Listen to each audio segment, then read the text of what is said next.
Welcome to EU Talks, the video series on issues and topics that connect the European Union and Singapore.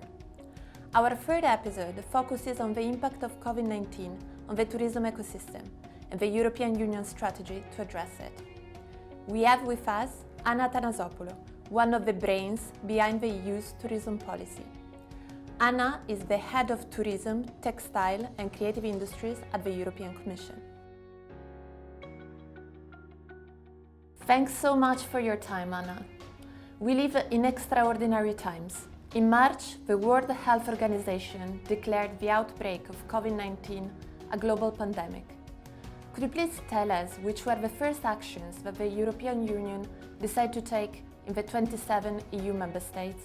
Well, tourism in the EU matters. It contributes to our economies, to growth and jobs, and to the lives of social communities.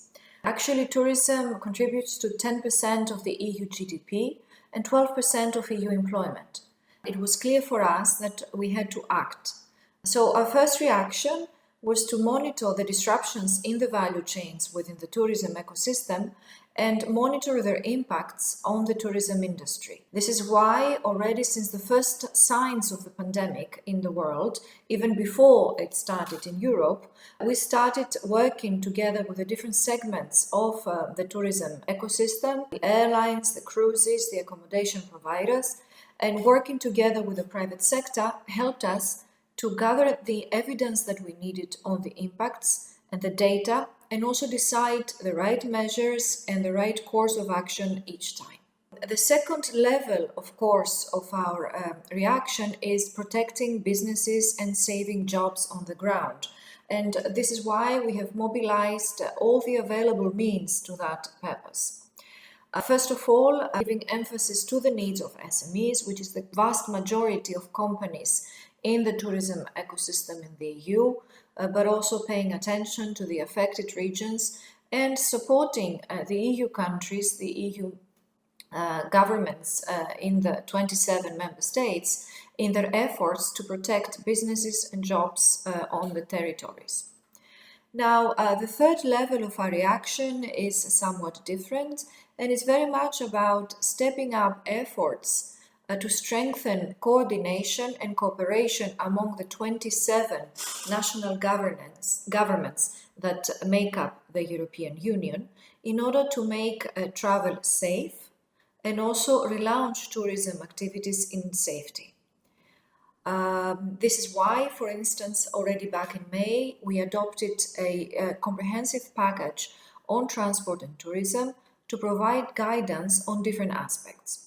Guidance to develop sanitary protocols for all modes of transport, from airplanes to ferries to buses, coaches, etc.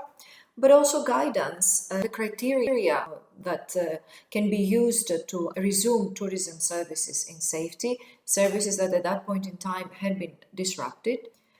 Last, and there already since May and until now, we have adopted a number of initiatives, recommendations and guidance to help the governments in the EU decide on a common basis and in light of common criteria when considering travel restrictions due to COVID within the so-called Schengen area, where millions of people, Europeans and non-Europeans, can cross national borders without facing any obstacles. And we wanted to keep it that way, even during the current difficult conditions.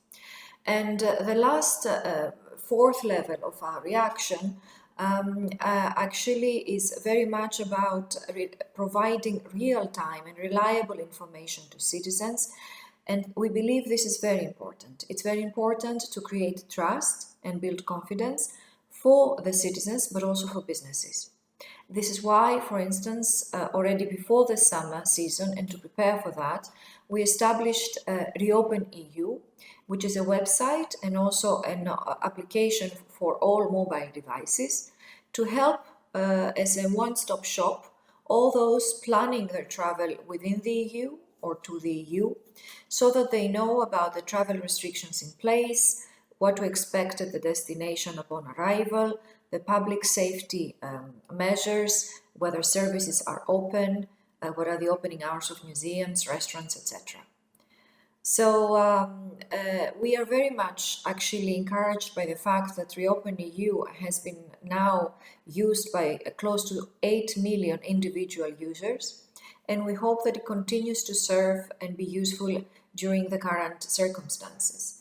Of course, it's clear that the epidemiological situation is volatile, and the aspect of coordination and transparency and cooperation is very much important within the EU and, of course, on the international level, and we're very much engaged in that respect.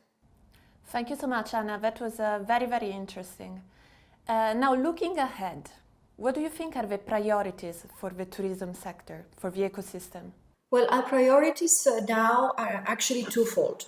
On one hand, to secure the conditions for safe and seamless travel in the EU despite the pandemic, and make sure that tourism services function at best and in safety for their staff and for the guests. And at the same time, help businesses and the tourism ecosystem to recover in a sustainable way.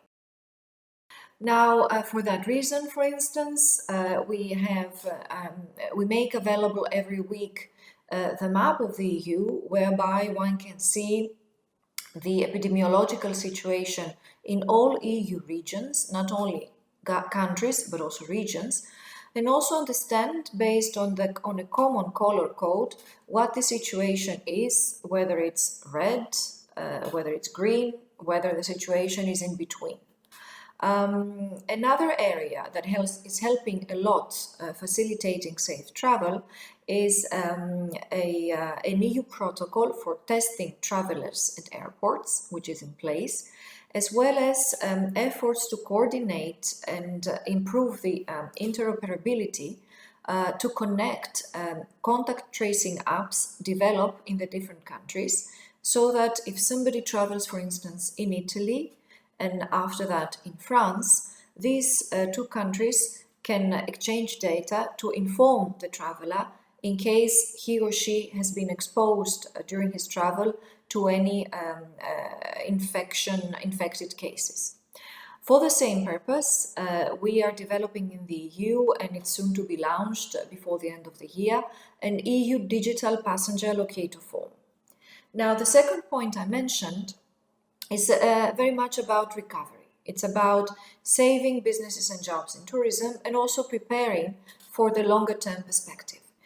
Now, the EU has put on the table and agreed an ambitious recovery plan, the so-called Next Generation EU, which brings together 750 billion euros to be spent to help businesses and save jobs and transform our economies and our societies over the next 3 years.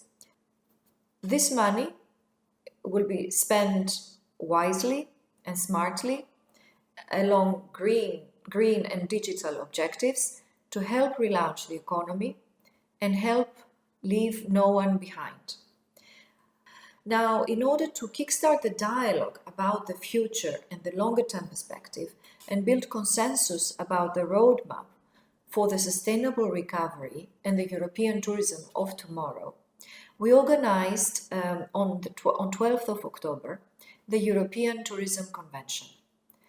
The convention brought together more than 800 participants as a virtual event to debate, to exchange, to reflect together around 3 key areas: safe and seamless tourism experience, greener holidays, and tourism driven by data. And we have crystallized the outcome of the convention in a set of 30 action points on the 3 areas that I mentioned, and I invite you to discover these action points, as well as statements by a number of ministers of tourism in the EU on the website of the convention that you can see on the screen. The convention is the first milestone and the first step towards our joint efforts on a European agenda for tourism, the kind of tourism we want to see in 10 years and in 20 years from now, based on agreed priorities and milestones at European level. Thanks, Anna. I'm sure we will spend some time on the website. Now, you rightly mentioned the fact that the convention and the event was open also to outside Europe. And we are all in this together. So my question would be, how do you see the role for international cooperation in support of tourism? Tourism connects people with places and cultures. And from that point of view, for the EU, international cooperation in tourism is key. This was the case pre-COVID, but it's certainly the case now and post-COVID. Why? We are all facing together this global pandemic. We are in this crisis together, and together we should find the solutions to overcome the crisis. And this is why the European Commission cooperates actively in all global fora, the UN WTO, G20 or the OECD. In addition, Asia is an important market for the EU and a valuable partner for us. So working together with our Asian partners will help us to learn from each other, exchange good practices, and find the right solutions to relaunch tourism in safety. We very much value this cooperation and we look forward to engaging further in the future. Thank you so much for your time, for answering your question. I will just ask you if in few words you could summarize for us what is the European Union vision for tourism. Well, it's very much about finding the right balance to save tourism now and prepare for the future. Finding the right balance between short-term needs and the long-term perspective. And indeed, if I have to sum it up in a few words, then I would say act now and transform tourism for the future.